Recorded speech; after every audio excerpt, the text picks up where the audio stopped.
Trying to get to... should be closing in on a trial soon, too.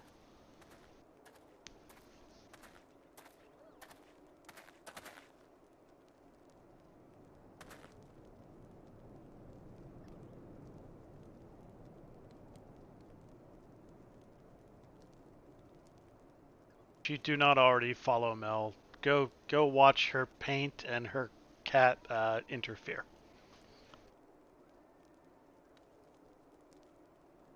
You got your second skill share this Sunday, don't you?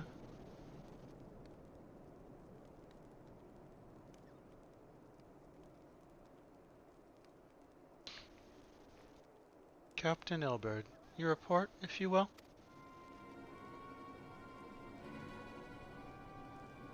Aye, Commander. Firstly, with regard to the heretic we captured, I regret to say that the man could tell us naught that we did not already know of Shiva. We have since handed him over to the Ishgardian authorities. Henceforth, the Holy See will pursue the matter independently.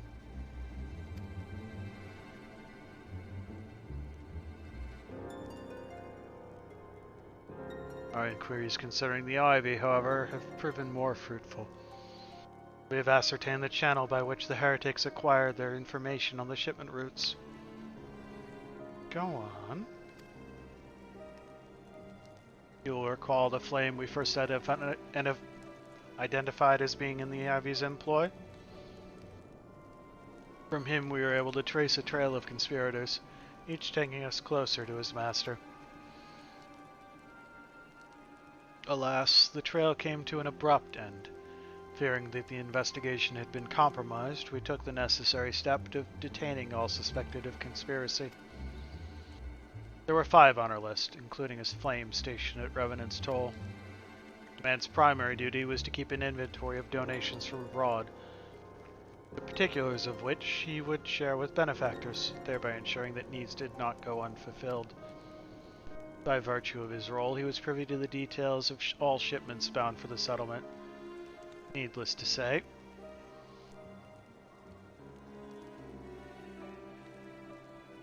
that included those originating from House Forton. He knew the precise route the caravan would take, and he sold that information to a merchant. I think I can guess which one. None other. With a little encouragement, he soon confessed to knowingly aiding and abetting the heretics.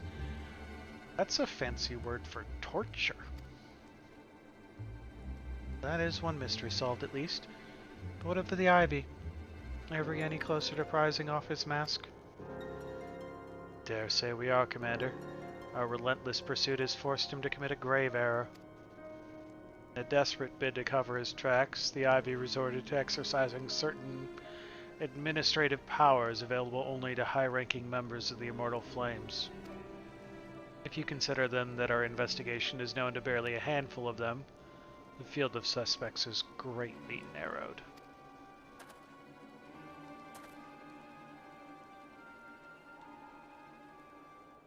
To say that the agent is among Raban's innermost circle? Someone who has been with him since the Immortal Flames' establishment? It is the most plausible explanation. The infiltration likely occurred during the company's founding, the groundwork for the act being laid beforehand. Slip into position of authority unremarked, and remain above suspicion all these years. I too was surprised, but I really should not have been. Of the 3 grand companies, Old Oz was ever the more vulnerable to infiltration. Both Limpsil Limits and Gridania had long-standing armed forces that lent themselves well to the formation of the Maelstrom and the Order of the Twin Adder. To all intents and purposes, it was the same people, loyal ones mind, under the same leadership. Only the banner was different. Not so the Flames. Old Oz's military was made of disparate orders, most of which were glorified mercenary companies that answered only to their own paymasters. Hardly an ideal environment in which to establish something as high-minded as a grand company. The difficulties Raban faced when founding the Immortal Flames are well known. Even after he had convinced his fellow syndicate members to share the cost, There remained the small matter of finding enough bodies to fill the ranks. Indeed, given the pressing nature of the Imperial threat, that meant recruiting every passing sellsword. Amidst the chaos of its founding, it would have been child's play to infiltrate the company. A good deal easier than now, aye. The immortal flames have ever been caught between conflicting interests, the public and the private.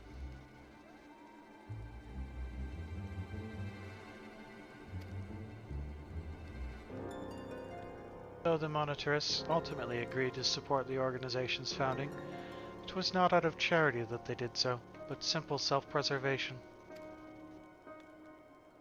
Had Nail von Darnus's ambitions been any less apocalyptic, you may be sure that they would never have risked supplying Brabant with an army. It is but a wonder they did not attempt to extinguish the flames the moment the danger had passed. Ahem. Returning to the present. Even as we speak, our Doman allies are shadowing several high-ranking flames, any one of whom could be the Ivy.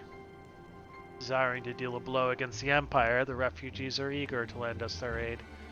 I expect to hear from them ere long.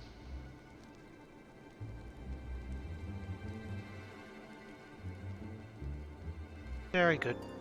Pray continue in your investigation with the first. Meanwhile, have the second attend to the unrest. The third can join the fourth in inspecting crystal shipments. If they notice anything unusual, I want to know about it.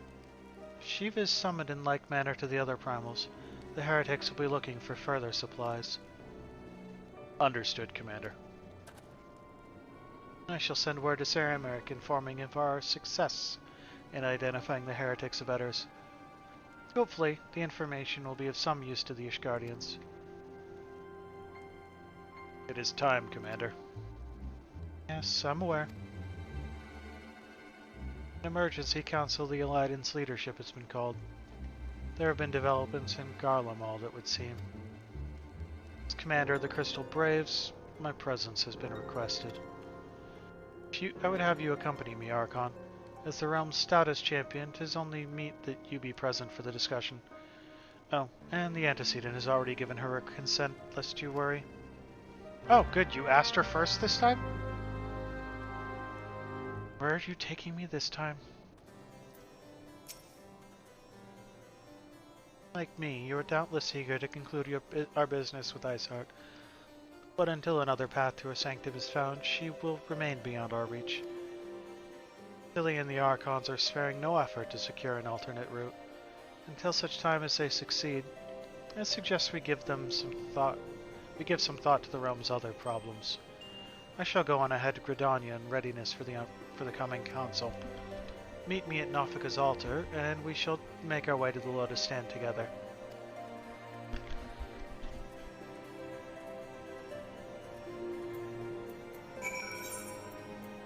To Gridania.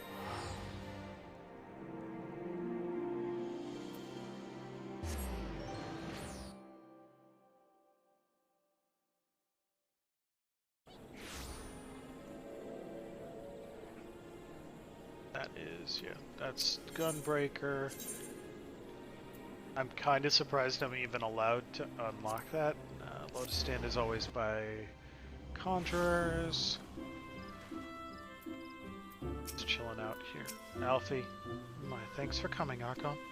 When you're ready, speak with the Conjurer yonder. She will show us to the Lotus Stand.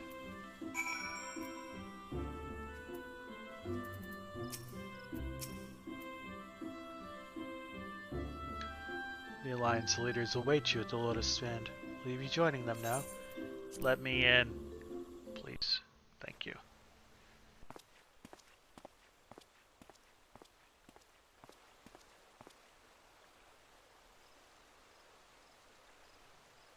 Change has come to the Garlean Empire, and we must discuss the implications. Uh-oh, what happened? The rumors are true, then? The War of Succession is ended?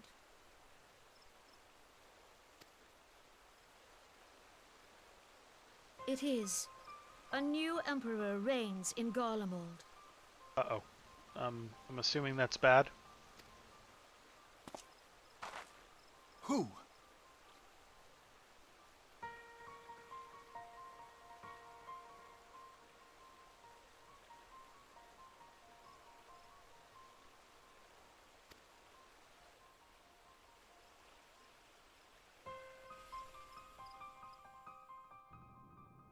The birth and all too rapid expansion of the Garlean Empire is commonly attributed to the strategic brilliance of Solus Zosgalvis, yet he did not rule alone. Several members of the royal household also distinguished themselves during his reign. Nevertheless, it was the eldest son who stood to inherit the throne, until his most untimely passing. Political intrigue time. I thought us fortunate when I learned that the Emperor had died without naming a successor.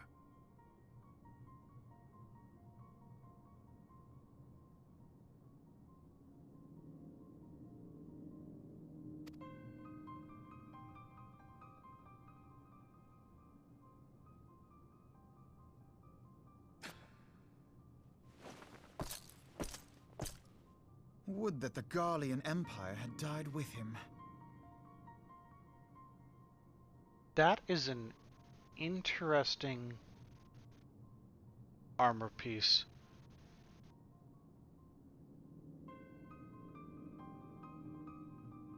I thought it was woefully unpractical at first glance, but no, that's actually super practical.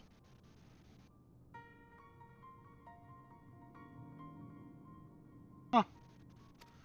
Someone gets too close to you, you just like grab them and pull them onto your chest plate.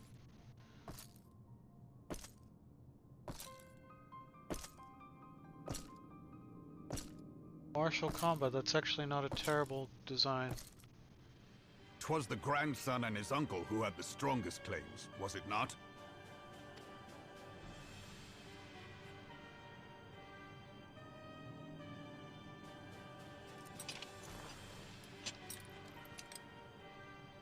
Indeed, yet claims count for little without the power to assert them. High Legatus Varus Ye Galvus is a respected military leader. Not so his uncle.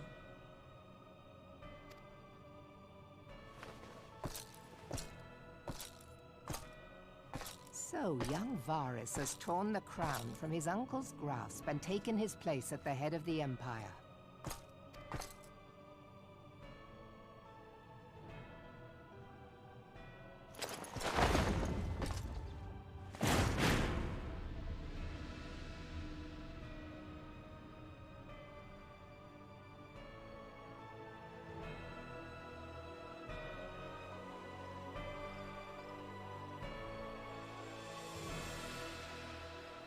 Given the troubled nature of his succession, the new emperor will require time to seal his grip on power.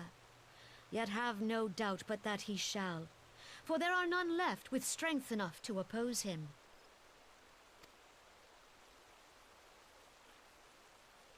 Since the Let's get a success better of voice actor, Operation Condescender. Archon, the remnants of the 14th Legion and the forces occupying Alamigo have done naught but fortify their positions. But you can be sure they'll be ready to march on us again, if their Emperor gives the word.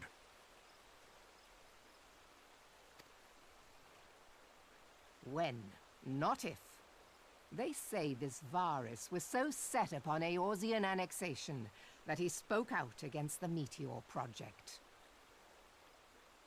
I just noticed the name of that emote, Mel, and Bird, I need to bring your attention to the name of that streamer.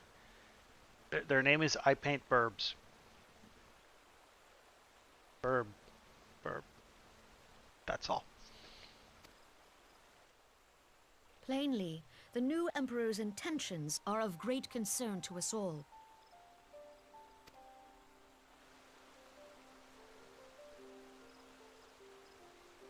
I propose that we set aside the Cartano dispute for the present, and discuss what measures the Alliance might take to prepare for a resumption of hostilities with Garlemald.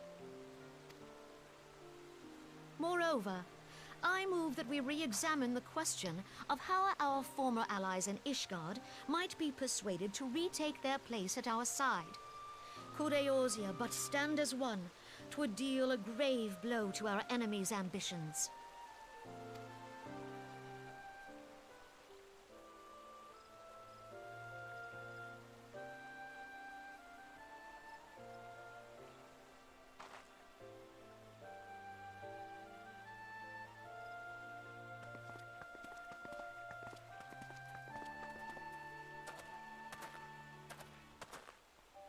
Well, I suppose we should be grateful that they have finally acknowledged the inevitability of Imperial attack.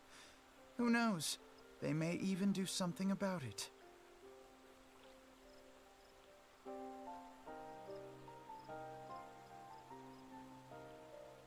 I'm not entirely sure, but I think at least one of those is not a bird. I'm pretty sure that one's a squirrel. But also the bird Bob Ross is glorious. If only the leaders of Ishgard would follow their example and stop hiding behind their gates, praying for the coming storm to pass them by. Not gonna happen, dude. Chill. But that is a discussion for another time. At present, I am more concerned by the fact that the Alliance's mooted preparations will be made known to the Garleans many moons before their coming. So long as the ivy eludes our grasp, no secret is safe. But the question, Mel, is, does I Paint Burbs have an issue where their cat decides it is not time for them to paint right now?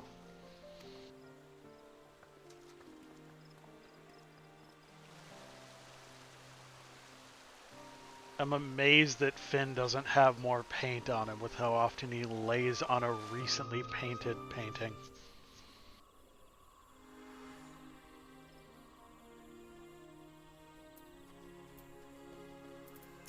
What's up, Alfie? It will not have escaped your notice that the nations of Eorzea are no nearer to being of one purpose, despite their protestations to the contrary. Plainly, the threat of a resurgent Garlemald is not enough to stir them. Reason for this? Mistrust among the citizenry. The nation's leaders can come to all the understandings they like, but their unity means little unless to the common folk. Take the Laminsons, for instance. Though Admiral Whirlwhip outlawed piracy over a decade ago, foreigners still picture the nation as a haven for grog-swilling, wooden-legged cutthroats. Likewise, the Gridanians are mocked as hermits who talk to trees, and the Eldons scorned as swindlers who worship coin. Okay, but that last one's true.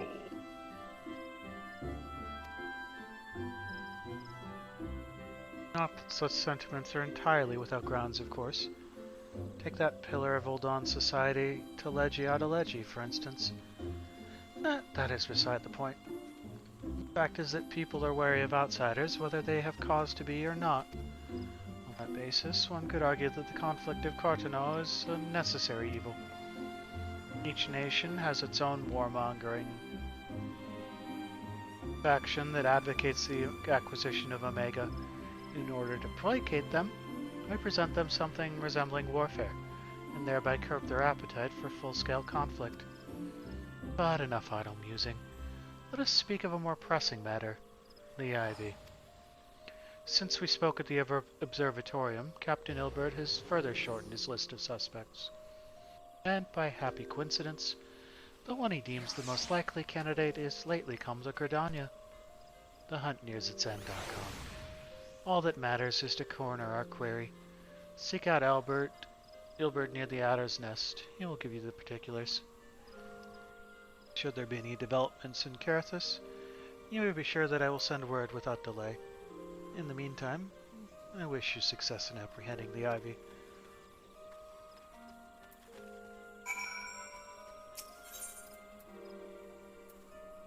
Are near the Adder's Nest. Closest thing is the Otherite Plaza. Before we talk to them, I am going to take a quick break. I'll be right back. Brah, I return.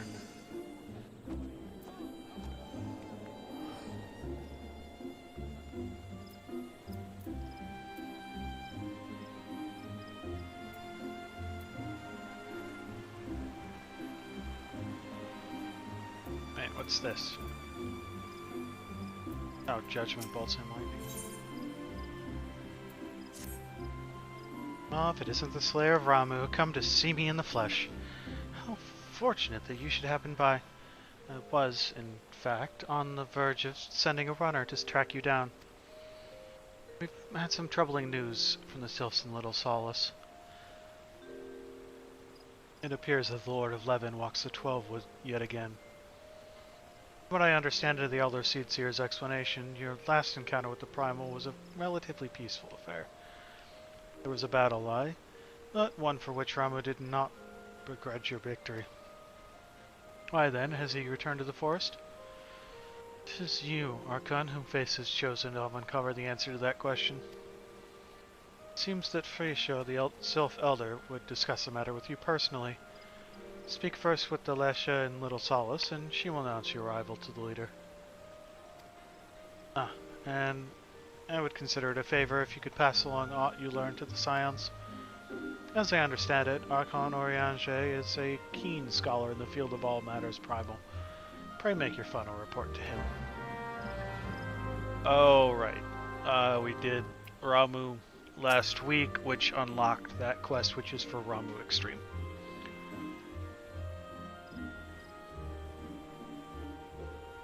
My thanks for coming, Archon. Or Scion. Doubtless the commander has informed you, but we have unmasked the Ivy. That sword is really cool. That's gotta be one of the relics. From this point on, we must proceed with extreme caution.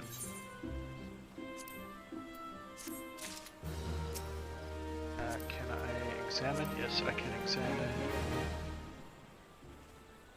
Ultimate Claymore of the... Oh, nope, that's not. Dude, good on you. Yeah, that requires beating... Oh, yeah, I see it now. That requires beating one of the ultimates that was added in Endwalker. Ultimates are insanely difficult. They're basically the most difficult content in this game.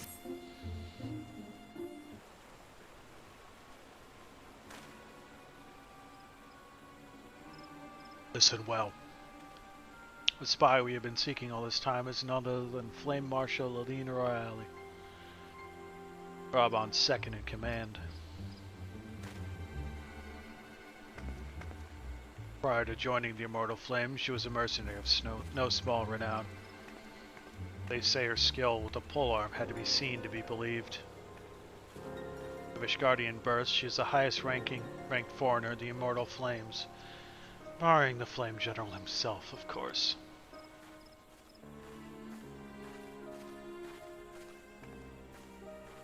When he formed the Grand Company, Raban chose people based on their worth. Once they held from was of no interest. The Monitors saw things differently, however. Having funded the enterprise, they reserved the right to reject candidates nominated for high-ranking positions.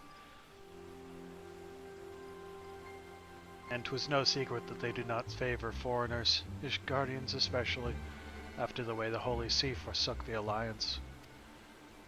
Yet the Monitress did not raise so much as a murmur of protest when Royale was appointed to her post. Passing strange, is it not? Could it be that the Ivy has some hold over the Monitarists?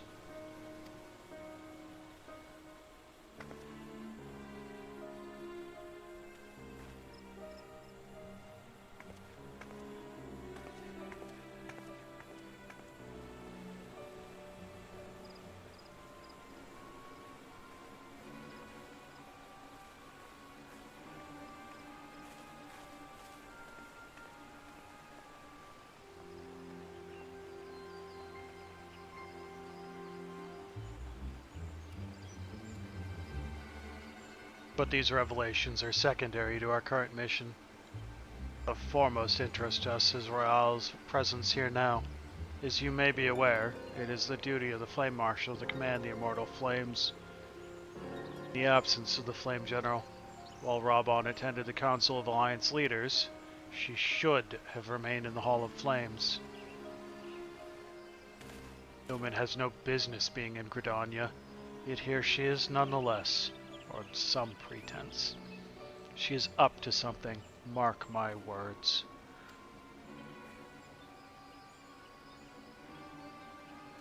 Even as we speak, I have a dozen men trawling the Flames records for evidence of Royale's guilt. But if we can catch her red-handed, we shall have all the proof we need.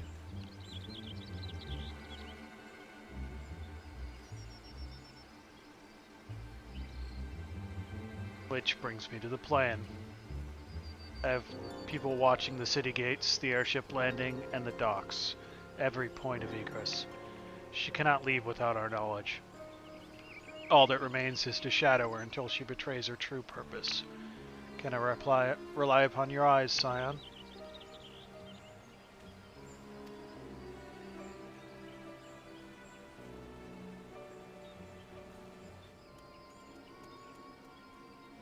You have my thanks. Let us go then, and take care not to alert our quarry.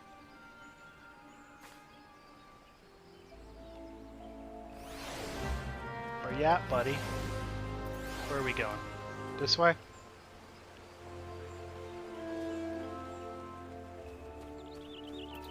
That is Gunbreakers, that's a triple triad match. Okay. Alright, let's head in the direction of the Blue Badger Gate. With me, Scion.